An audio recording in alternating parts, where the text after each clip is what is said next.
देखिए एक और तस्वीर भारतीय नौसेना ने जारी की तस्वीर जरा आपको दिखा रहे हैं। ये हमारी तैयारी की तस्वीर है। फुल स्क्रीन करिए इस तस्वीर को और बताते हैं कि कैसे भारतीय नौसेना तैयार है अगले कोर्स ऑफ एक्शन के लिए।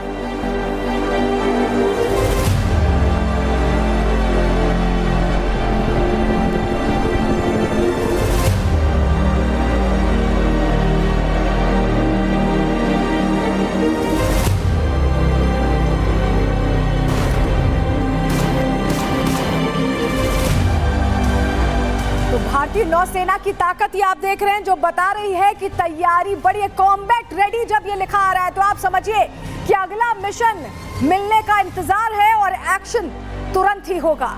ये तस्वीर कम से कम यही बता रही है नौसेना कैसे तैयार है।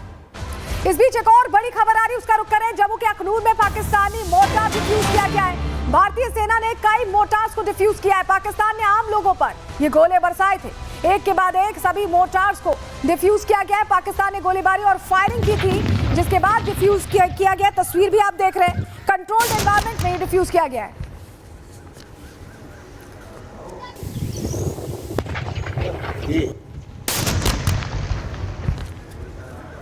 तो पहला धमाका, दूसरा धमाका आप सुन पा रहे हैं। ये जो सिलसिलेवार धमाके हो रहे हैं कंट्रोल्ड एनवायरनमेंट में डिफ्यूज किया गया है। पाकिस्तान की तरफ से जो गोले बरसाए गए थे सरहदी इलाकों में सिविलियंस को टारगेट किया गया था।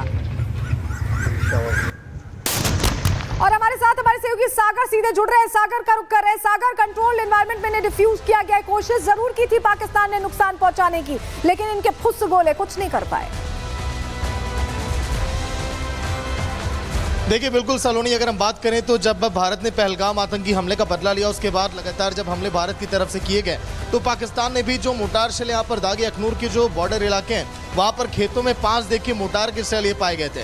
वहाँ के खेतों के जो लोग काम करने वहाँ पर पहुंचे थे किसान, उन्होंने तुरंत सेना को इसकी जानकारी दी और फिर एक एक करके देखिए सभी को डिफ्यूज किया गया। यानी सलोनी, जम्मू की बात करें चाहे कश्मीर की बात करें, पंजाब बॉर्डर, राजस्थान बॉर्डर, गुजरात में भी कई जगहों पर लगातार सर्च ऑपरेशन चलाया जा रहा है कि जब पाकिस्तान की तरफ से जो हमले किए गए तो आखिर कहां पर इस तरह की देखिए गतिविधियां पाई गई, हमने सर्च ऑपरेशन भी बीच में चलाया था क्योंकि ऐसे कई जगहों पर ऐसे मोर्टार पड़े हो सकते हैं। इस लिहाज से ये कार्रवाई की गई, कंट्रोल एनवायरनमेंट में इन्हें ध्वस्त किया गया है। बहुत शुक्रिया सागर जुड़ने के लिए और जानकारियां देने के लिए। तो सागर को आप सुन रहे थे जो लगातार रिपोर्ट कर रहे हैं, हर तस्वीर हम तक पहुंचा रहे हैं। लेकिन जरा आपको एक और तस्वीर अब दिखाने जा रहे हैं क्योंकि वाटर स्ट्राइक तो हम कर ही रहे हैं। जब हमारा मन होता है तब हम पानी देते हैं, नहीं तो पानी बंद कर देते हैं। और ये तस्वीर देखिए, ये जो सूखा पड़ा हुआ है, ये जो आप देख पा रहे हैं पूरी तरह से पानी बंद है। ये हश्र है इस वक्त पाकिस्तान का और ये हश्र हमने इसलिए किया है क्योंकि पाकिस्तान को प्यार की बात समझ नहीं आती, प्यार की बोली समझ नहीं आती, पाकिस्तान को कार्रवाई की भाषा समझ में आती है। और इसीलिए हम लगातार पहले तो हमने उस तरह का एक्शन लिया और अब वाटर स्ट्राइक कर रहे हैं। आपको जरा बताते हैं कि अब पानी ना मिलने से कितना प्रॉब्लम खड़ा होने वाला है पाकिस्तान के लिए, कितनी दिक्कत है क्योंकि बहुत सारे ऐसे इलाके हैं जो खास तौर पर एग्रीकल्चर पर डिपेंड करते हैं। पाकिस्तान ने सिंधु जल संधि जिस तरह से हमने निरस्त की है भारत ने, उसको लेकर पाकिस्तान टेंशन में है। पाकिस्तान पानी अब नहीं जा रहा है पूरी तरह से, हमने आपको दिखाया कैसे सूखा पड़ा हुआ है। भारत अपनी परियोजनाओं में अब तेजी लाने वाला है, इस पानी का इस्तेमाल भारत खुद करने वाला है। चिनाब पर रणबीर नहर की लंबाई दोगुनी की जा रही है। रणबीर नहर की लंबाई 120 किलोमीटर की जाएगी, भारत इस पर काम कर रहा है। और नहर का निर्माण 19वीं शताब्दी में हुआ था। भारत को सिंचाई के लिए चिनाब से पहले सीमित पानी मिलता था और अब नहर के विस्तार से भारत को सिंचाई के लिए पानी मिलेगा। तो भारत को तो सिंचाई के लिए पानी मिल जाएगा, लेकिन पाकिस्तान का क्या होगा ये पाकिस्तान सोच रहा है क्योंकि पाकिस्तान को पानी नहीं मिल पाएगा चिनाब का। हमने बंद कर दिए गेट्स और उनके लिए दिक्कत खड़ी कर दी है।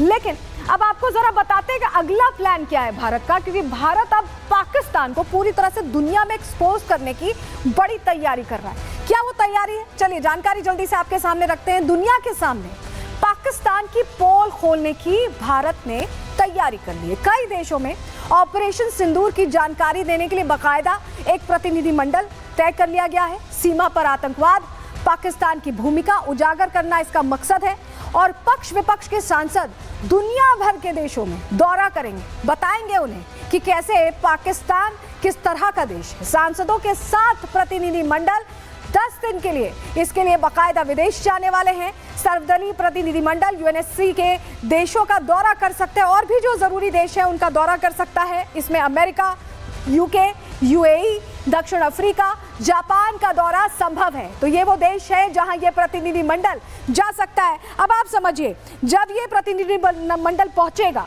तो एक एक सच्चाई पाकिस्तान के खिलाफ खुलकर बोलेगा और इसको लेकर किरण रिजिजू ने जानकारी दी है। ये देखिए, ये बता रहा है कि भारत एक साथ खड़ा है। जो ट्वीट इन्होंने किया है कि जिस तरह से Bharat stands United, 7 all party delegation will soon visit की पार्टनर नेशंस, जो इंपॉर्टेंट नेशंस है वहां वो विजिट करेंगे और पूरी सच्चाई बताएंगे कि कैसे ऑपरेशन सिंदूर के जरिए हमने एक एक ठिकाने को ध्वस्त कर दिया है। जहां जहां नुकसान पहुंचाने की हमें जहां से कोशिश की जाती थी, हमने उसे जड़ से माफ कीजिएगा खत्म कर दिया। आपको बताते हैं कौन कौन से वो चेहरे हैं जो जाएंगे प्रतिनिधिमंडल के तहत। शशि थरूर, कांग्रेस नेता, रविशंकर प्रसाद, भाजपा नेता, ये जाने वाले हैं। माफ कीजिएगा, संजय कुमार झा जो जेडीयू नेता है वो भी जाएंगे। बैजयंत पांडा, भाजपा नेता, इनका नाम भी इस प्रतिनिधिमंडल में। 7 प्रतिनिधिमंडल अलग अलग बनाए गए। कनिमोझी की बात करें, करुणानिधि जाएंगे यहाँ पर, डीएमके की जो सांसद हैं, और सुप्रिया सुले एनसीपी की सांसद वो जाएंगी।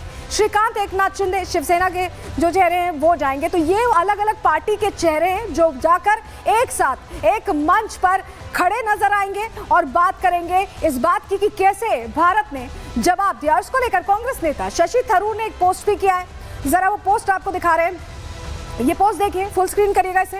ये पोस्ट देखिए, कांग्रेस नेता ने ये लिखा है कि वो अब जाएंगे और सच्चाई बताएंगे।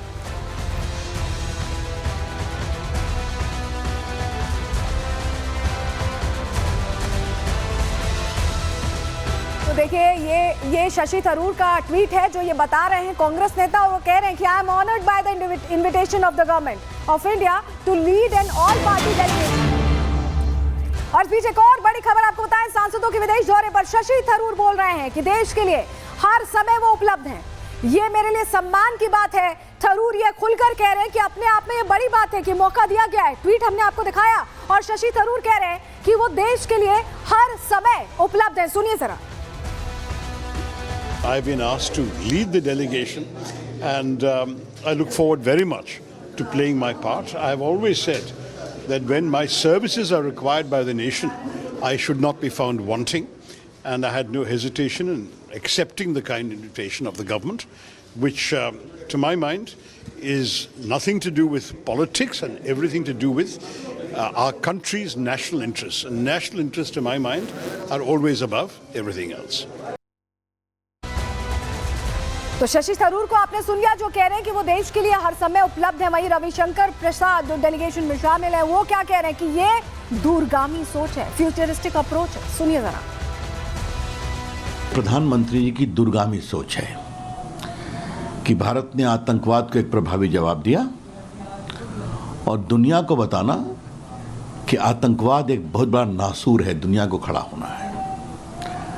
और भारत की स्ट्रैटेजी, भारत की सोच, तो मैं बहुत अनुग्रहित हूँ माननीय प्रधानमंत्री जी का कि जो सांसदों का डेलीगेशन जा रहा है उसमें एक डेलीगेशन को लीड करने के लिए उन्होंने मुझे चुना है। और फिर भारत का प्रभावी पक्ष और अपने प्रधानमंत्री जी की सोच और भारत की एकता इस पूरे मामले में, जो 7 डेलीगेशन चुने गए हैं उसमें कई डेलीगेशन के नेता विपक्ष के लोग हैं। एक बहुत ही संवेदनशील इलाके में मुझे भेजा जा रहा है। मैं जाऊँगा, देश हित में जो भी काम करना हो करूँगा।